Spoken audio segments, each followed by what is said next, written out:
हम बिल्कुल मानते हैं कि जो हमने कहा है वो हमने करना। शोर शराबा कर आप मुझे चुप कर दोगे? आप चुप नहीं कर सकते हो। देश के लिए मर मिटने का जुनून। कि जम्मू एंड कश्मीर के पीएको को आप भारत का हिस्सा नहीं मानते हो क्या? एग्रेसिव ना हो, जान दे देंगे इसके लिए। क्या बात कर रहे हो आप? एग्रेसिव होने की क्या बात कर रहे हो? जान दे देंगे इसके लिए। इंच इंच जमीन के लिए लड़ने का जुनून। कश्मीर भी हमारा है, नॉर्थ ईस्ट भी हमारा। जम्मू कश्मीर को इतने सालों तक लूटा है।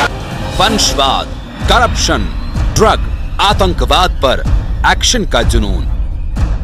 जो भी आतंकवादी मारा जाएगा उसी जगह पे संपूर्ण धार्मिक सम्मान और रीति रिवाज के साथ वहीं दफना दिया जाएगा। संगठन को साधने में माहिर,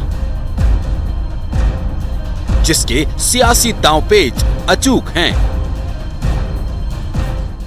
एक और करोड़ों रुपया खर्च कर बहुमत खरीदने वाले लोग बैठे हैं और एक बार सिद्धांत के लिए सत्ता छोड़ने वाले लोग, जिसकी रणनीति कभी फेल नहीं होती।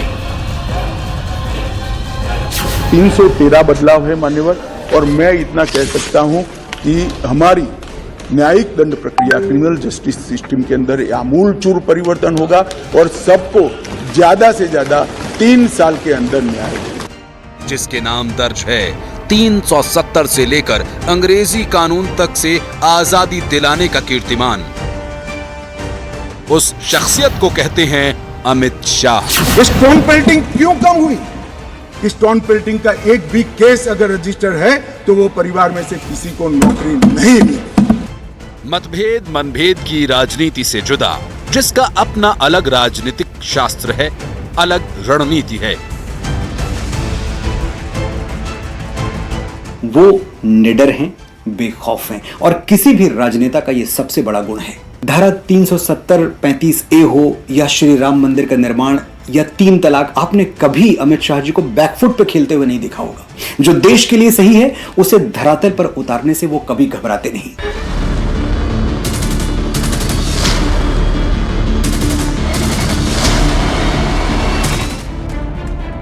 देश के इतिहास का दूसरा ऐसा गृह मंत्री जिसके फैसलों ने हिंदुस्तान ही नहीं पूरी दुनिया को दंग करके रख दिया। जम्मू कश्मीर के एसटी भाइयों के अधिकारों को कौन रोक कर? ये 3 परिवार रोक कर बैठे थे मान्यवर, जो 370 को एंजॉय कर रहे।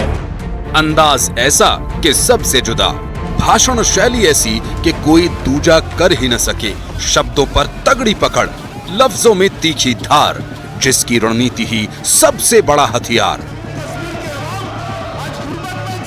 मुझे लगता है कि उनकी भाषण शैली बहुत फैक्चुअल है, टू द पॉइंट है। उनके किसी भी भाषण को लेकर कभी कोई बड़ी कंट्रोवर्सी नहीं हुई है, फैक्ट्स और फिगर्स को लेके। सियासत में उतरे तो 40 साल में एक भी शिकस्त न खाई, एक भी चुनाव नहीं हारे। बीजेपी की कमान संभाली तो कश्मीर से कन्याकुमारी तक, हिमालय से राजस्थान के रेगिस्तान तक, हर हिस्से को भगवा रंग में रंग दिया।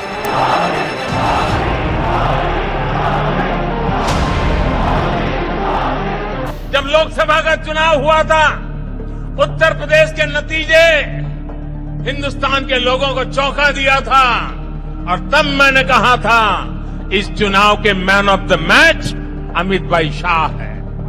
मुश्किल जंग जीतने का हुनर जिसे आता है, जिसके लिए हर चुनौती एक नई बिसात है, धारदार मोर्चेबंदी और शानदार रणनीति के मास्टर, सियासत का बाजीगर।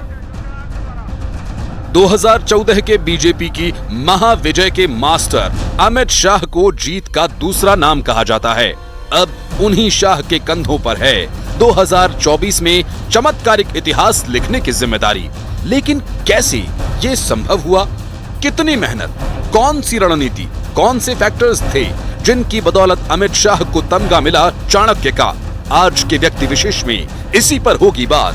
आज बात होगी बीजेपी के बाजीगर अमित शाह के मैनेजमेंट की, उनके राष्ट्रवाद की, उनके आध्यात्म की, उनके प्रशासनिक कौशल की। तो बने रहिए न्यूज़ 18 के साथ।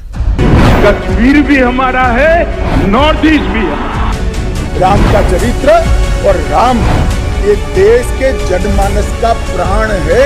जान दे देंगे इसके लिए, क्या बात कर रहे हो आप?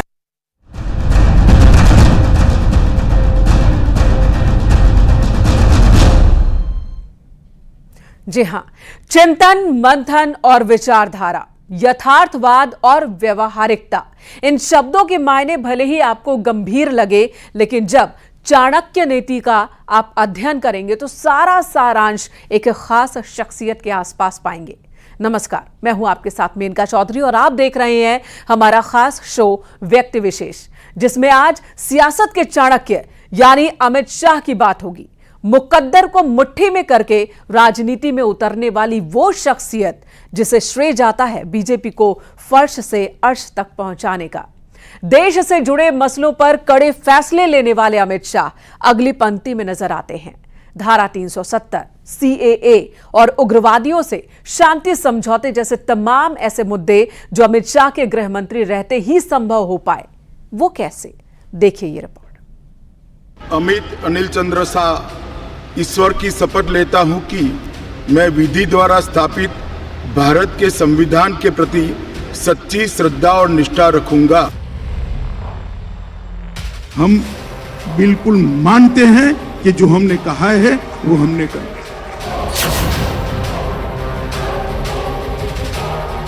हिंदुस्तान का ऐतिहासिक दिन।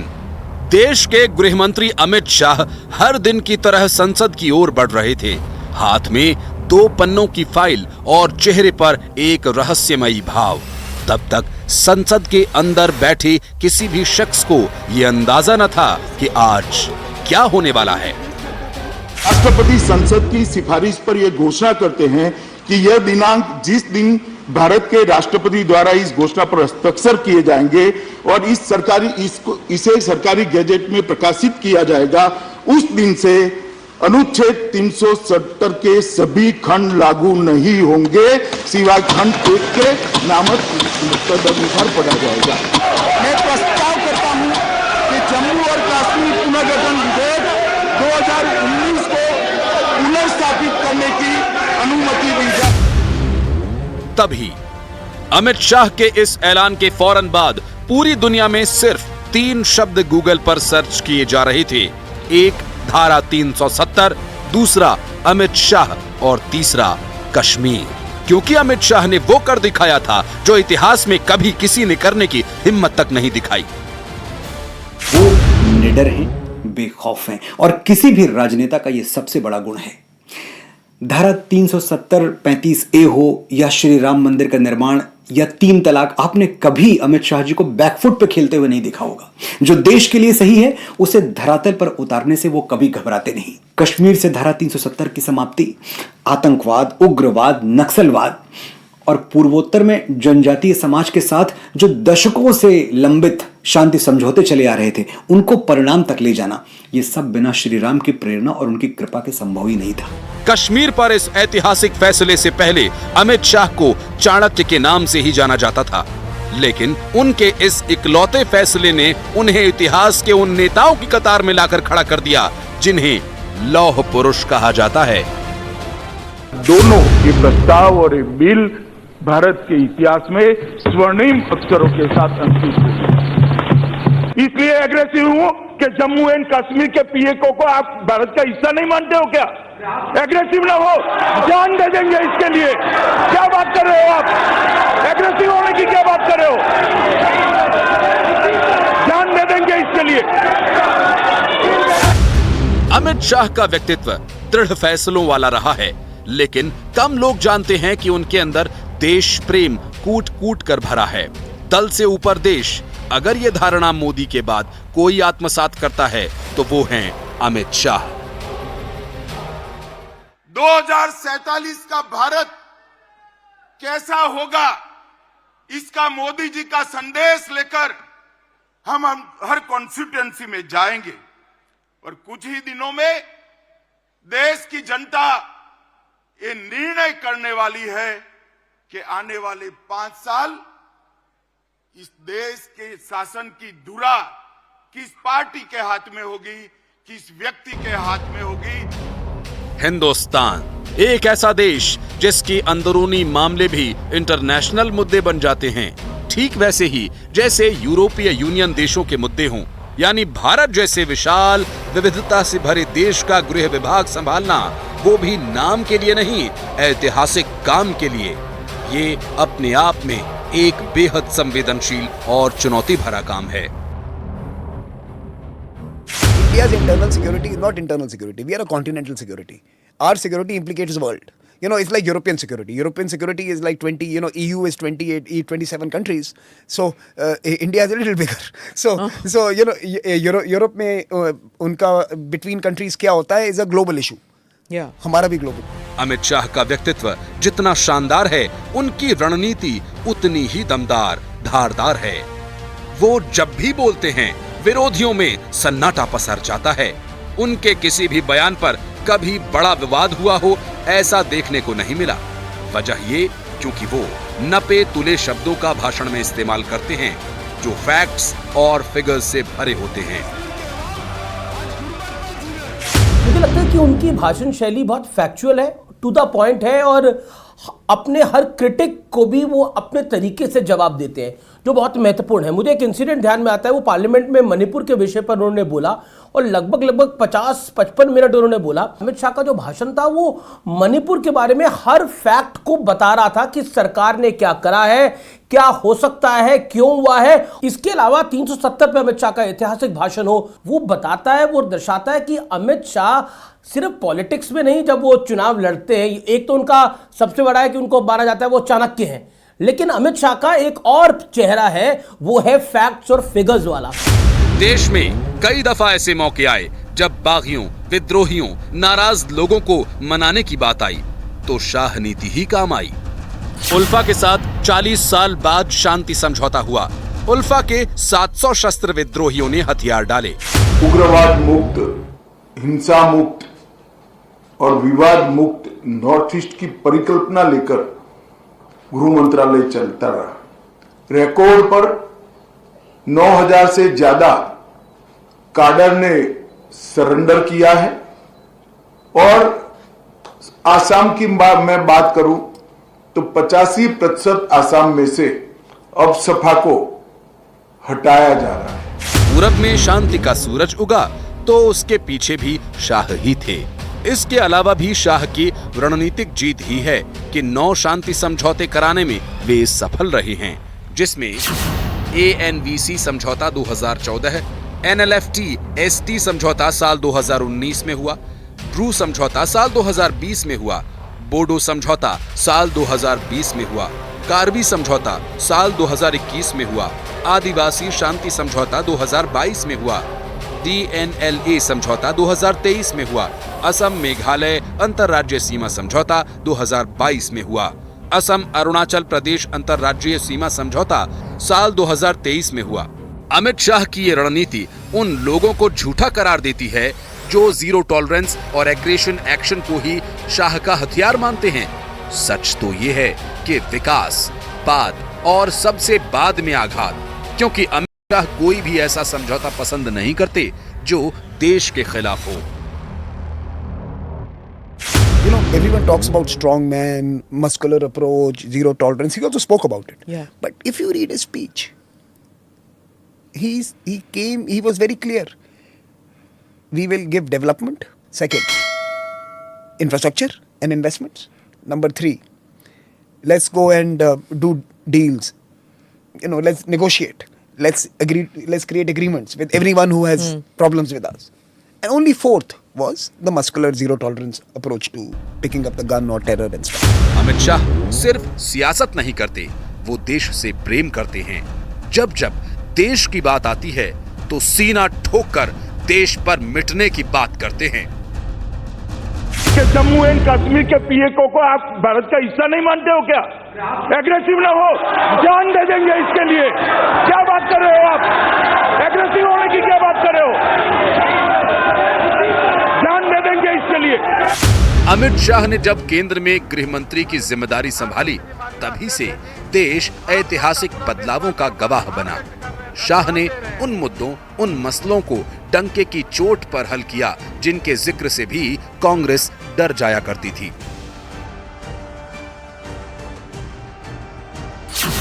धारा 370, CAA, NRC, IPC में बदलाव, ड्रग नेक्सस का खात्मा, ये ऐसे मुद्दे हैं जिन पर अमित शाह जैसे सशक्त गृह मंत्री के बिना कोई भी निर्णय संभव ही नहीं हो पाता। जब चुनाव आते हैं तो उसके पहले यूनिफॉर्म सिविल कोड की बात आपकी पार्टी करती है। भाई एक मिनट रुक जाओ। 1950 से हमारे हर घोषणा पत्र में है कि हम यूनिफॉर्म सिविल कोड को लाएंगे। जी, धारा 370 हटी, कौन सा चुनाव था भाई? राम जन्मभूमि का भूमि पूजन हुआ, कौन सा चुनाव था? ट्रिपल तलाक हटा, कौन सा चुनाव था? हम बिल्कुल मानते हैं कि जो हमने कहा है वो हमने कहा। 90 के दशक में बीजेपी की सियासत राम मंदिर के सहारे आगे बढ़ी थी। बीजेपी के वरिष्ठों ने देश से जो वादा किया था, नई पीढ़ी यानी मोदी और शाह की जोड़ी उस वादे पर अमल भी कर रही है। राम व्यक्ति नहीं है, राम प्रतीक है। राम का राज्य किसी एक धर्म, एक संप्रदाय के विशेष के लिए नहीं है। राम का राज्य आदर्श राज्य कैसा होना चाहिए, इसका प्रतीक न केवल भारत, समग्र दुनिया के देशों के लिए बना हुआ है। शाह के गृह मंत्री रहते जब राम मंदिर पर फैसला आया तो कहीं कोई मसला नहीं बना, यानी अनन्य आध्यात्मिक शख्सियत जिनकी शक्ति का केंद्र भी उनका आध्यात्म ही है। अमित शाह जी बहुत गहराई से जानते हैं। उनके शब्दों को, उनके आचरण को देख लीजिए, आपको हर जगह राम से सीखे हुए कुछ सबक, कुछ पाठ मिल जाएंगे। जैसे भगवान राम कभी विचलित नहीं हुए, मैंने अमित जी को भी कभी विचलित होते हुए नहीं देखा। बड़ी बड़ी बाधाओं के आगे वो अविचल खड़े रहते हैं। तमाम गतिरोध, प्रतिरोध और विरोध के बावजूद बीजेपी का पूरे देश में विस्तार करना, सब बिना श्री राम की प्रेरणा और उनकी कृपा के संभव नहीं। साल 2024 का चुनावी शंखनाद भी मोदी और शाह के लिए एक नया चैलेंज है। बस फर्क इतना है कि इस बार इस जोड़ी के सामने विपक्ष नहीं, बल्कि अपना ही 2019 का रिकॉर्ड है, जिसे तोड़कर अब की बार 400 पार के नारे को साकार करना है। और प्रधानमंत्री मोदी के इस सपने को साकार करने के लिए अमित शाह सियासत के शतरंज में अपनी चालें चलना शुरू कर चुके हैं। चाहे नीतीश कुमार हो, जयंत चौधरी या महाराष्ट्र के पूर्व सीएम अशोक चौहान, ये सब अमित शाह की रणनीतिक विजय है, जिस पर जनता के वोट की मुहर लगना बस बाकी है। Bureau report, news 18। 2014 लोकसभा के चुनाव में जब शाह को यूपी की जिम्मेदारी मिली तो नतीजे देख दुनिया दंग रह गई थी।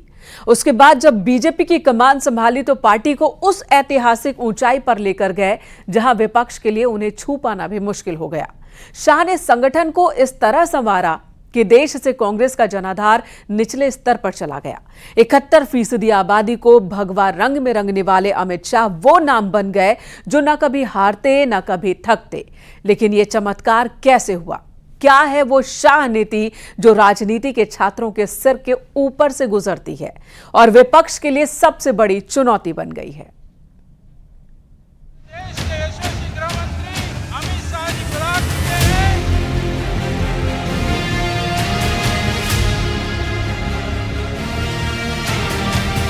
ये 10 साल भारत के विकास के 10 साल रहे।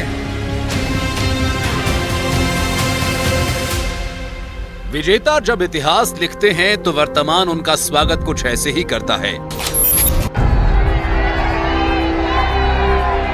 उम्मीद और जोश भरी मुट्ठियों से गुलाब बरसते हैं। उत्साह से लबरेज गलों से फूटते हैं विजय के बुलंद बोल। दिल्ली के अशोका रोड पर बंगला नंबर 11 कई साल से ऐसे ही उत्सवों का गवाह बन रहा है। और हो भी क्यों ना, देश का सबसे बड़ा सियासी चेहरा नरेंद्र मोदी और देश के सबसे बड़े चुनावी रणनीतिकार अमित शाह यहीं से देश की सबसे बड़ी पार्टी को चला रहे हैं। भारत माता की, भारत माता की।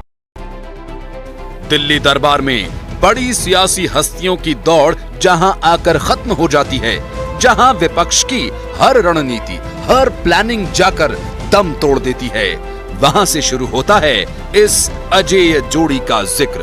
पार्टी के चाणक्य भी कहलाते हैं। शोर कम मचाते हैं, काम ज्यादा करते हैं। इसका प्रमाण हम पिछले दशक भर में देख रहे हैं।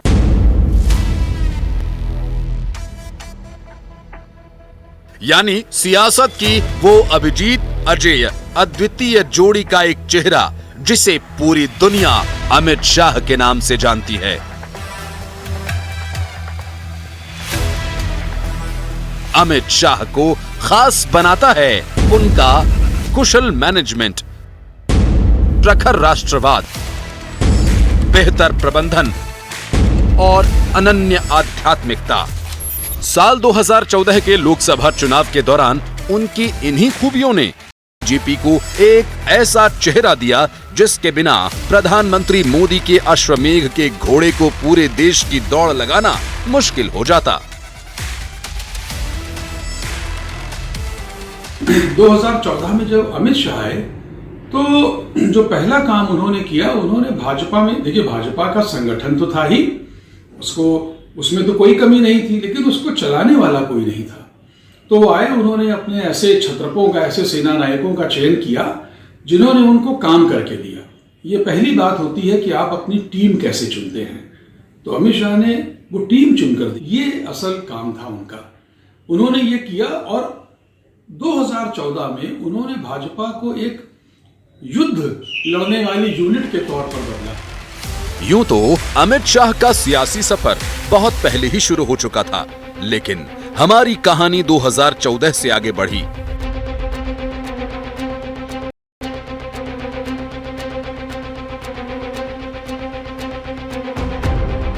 जब देश में जनभावना कांग्रेस के खिलाफ जा रही थी, करप्शन, जातिवाद, काला धन के मुद्दे पर सत्ता में कुछ ऐसी शक्तियां काबिज थीं जिनसे टकराना मोदी शाह के लिए आसान न था। तब अमित शाह ने नरेंद्र मोदी के सारथी की तरह कमान संभाली, जिनके नतीजे आए और नतीजे आए तो अमित शाह ने अपनी पहली परीक्षा अव्वल नंबरों से पास की। मोदी के केवल सारथी बनकर के नहीं आए थे, बल्कि कुशल रणनीतिकार बनकर के आए थे और उनको जिम्मेदारी दी गई थी उत्तर प्रदेश की। उत्तर प्रदेश की क्यों? 80 सीटें, लोकसभा की 80 सीटें, सबसे बड़ा राज्य। और अमित शाह ने पूरा फोकस उत्तर प्रदेश पे किया, एक एक सीट को पूरी तरीके से उसका आकलन किया और आकलन करने के बाद नतीजे क्या आए? जहां अखिलेश थे, जहां कांग्रेस थी, जहां मायावती थी, उन सबके सामने भारतीय जनता पार्टी को 71 सीट। और इसके बाद तो अमित शाह की रणनीति का लोहा पूरा भारत मानने लगा। लेकिन ये कैसे संभव हुआ? कैसे बीजेपी शाह को कमान देकर पूरे देश को भगवा रंग में रंगती चली गई? इसके पीछे भी एक कहानी है। अमित शाह के बारे में एक बात खूब कही जाती है, वो बूथ स्तर पर जाकर काम करते हैं, चुनाव में तगड़ा मैनेजमेंट करते हैं। संगठन के तमाम गैप्स को भरने के लिए अमित शाह पूरे भारत के जिलों का दौरा करते रहे, हर जिले के कार्यकर्ताओं से मिले, उनकी शिकायतों को सुना। बीजेपी के सूत्र बताते हैं कि यही बूथ मैनेजमेंट का चमत्कार था कि कम मार्जिन वाली सीटों पर बीजेपी को जीत हासिल होती गई। और इसी शाह नीति के दम पर बीजेपी 400 पार का दम भर रही है। 400 पार का हमें लक्ष्य दिया है। ये 400 पार का लक्ष्य भारत के लक्ष्यावधि बूथ के कार्यकर्ताओं के बगैर हो ही नहीं सकता। मतलब अभी 400 पर मुझे नहीं जाना चाहिए, लेकिन इसमें कोई संदेह नहीं है कि आज की तारीख में भाजपा विपक्ष से बहुत बहुत आगे है। ये जो सारी चीजें दिखाई देती हैं, कभी अमित शाह सामने आते हैं, कभी वो पीछे होते हैं, लेकिन प्रत्यक्ष या परोक्ष जो चाबी लगाई जा रही है, जो मेहनत कराई जा रही है, वो अमित शाह ही करा रहे हैं। 2019 के लोकसभा चुनाव को ही ले लीजिए, चेहरा नरेंद्र मोदी बने और जीत सुनिश्चित करने का मैनेजमेंट संभालने वाले रणनीतिकार थे अमित शाह। नतीजे आए तो इतिहास के पन्नों में स्वर्णिम अक्षरों से शब्द लिखा गया, वो था शाह नीति, यानी हिंदुस्तान की सियासत का वो विजय मंत्र जिसे बीजेपी के एक एक कार्यकर्ता ने कंठस्थ कर यूथ से बूथ तक वोट में बदल दिया। माहौल इस तरीके से गुजरात का बना दिया गया था कि भाजपा इस बार घिर गई है, लेकिन भाजपा घिरी नहीं थी। भाजपा के जो रणनीतिकार हैं अमित शाह, उन्होंने जमीनी स्तर पर, अब आप देखिए ना, जो गुजरात में बड़ा आंदोलन खड़े करने वाले लोग थे वो बीजेपी के साथ खड़े रहे, तो फिर 2022 में कैसे 154 सीटें नहीं आती? आएंगी, निश्चित तौर पर आएंगी। ये कुशल रणनीतिकार अमित शाह को यूं ही नहीं कहा जा रहा। ये तो हर कोई जानता है कि प्रधानमंत्री नरेंद्र मोदी अमित शाह को अपना भाई मानते हैं। संसद में कई बार प्रधानमंत्री उन्हें अमित भाई कहकर संबोधित कर चुके हैं, लेकिन ये कम ही लोग जानते होंगे कि मोदी शाह की जोड़ी ही जीत की गारंटी है। कैसे, वो भी समझ लीजिए। श्री नरेंद्र मोदी और अमित शाह जी की जोड़ी, ये भारतीय लोकतंत्र के लिए एक शुभ संकेत है। डबल स्पीड, डबल पावर से देश को आगे ले जाने का संकल्प है। एक के बिना दूसरा मुझे अधूरा सा लगता है। चलने को तो चलते हैं एक पांव से भी लोग, पर दूसरा भी साथ दे तो और बात है। मुझे इस बात में रत्ती भर भी संदेह नहीं है कि 2024 में अगर मोदी और शाह की जोड़ी वापस आई, जो कि जरूर आएगी, तो भारतवर्ष को महाशक्ति बनने से कोई रोक नहीं सकता। माइक्रो मैनेजमेंट अमित शाह का वो स्टाइल है जो उन्हें सीधा बूथ स्तर तक जोड़ता है, जिसका मकसद उस जन समाज को पोलिंग बूथ तक लाना है जो पोलिंग करने नहीं पहुंचते। इस तरह ये जोड़ी सियासत की अजेय जोड़ी बन जाती है। अमित शाह ये बात अच्छी तरह जानते हैं कि कोई भी चुनाव आसानी से नहीं जीता जा सकता, इसलिए बूथ मैनेजमेंट के नाम पर चुनाव से कुछ दिन पहले हर जिले में, हर बूथ में जाकर कार्यकर्ताओं से मिलना, उनकी शिकायतों पर अमल करना शुरू से ही उनकी सियासत का हिस्सा है।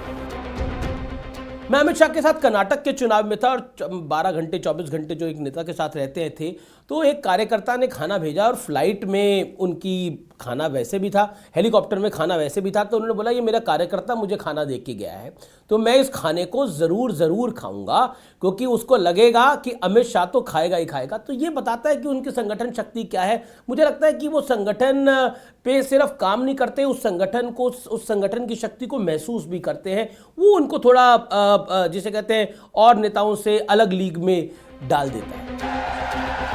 अमित शाह जब बीजेपी अध्यक्ष थे तो कई ऐसे काम किए जो पार्टी को ऐतिहासिक ऊंचाई पर लेकर गए।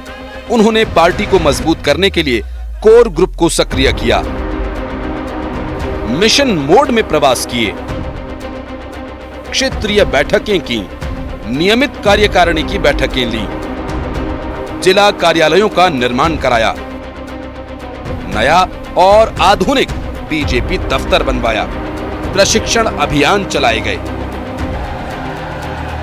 यानी दुनिया के सबसे बड़े राजनीतिक दल को सबसे हाईटेक और सबसे एक्टिव बनाने के पीछे अमित शाह का हाथ है।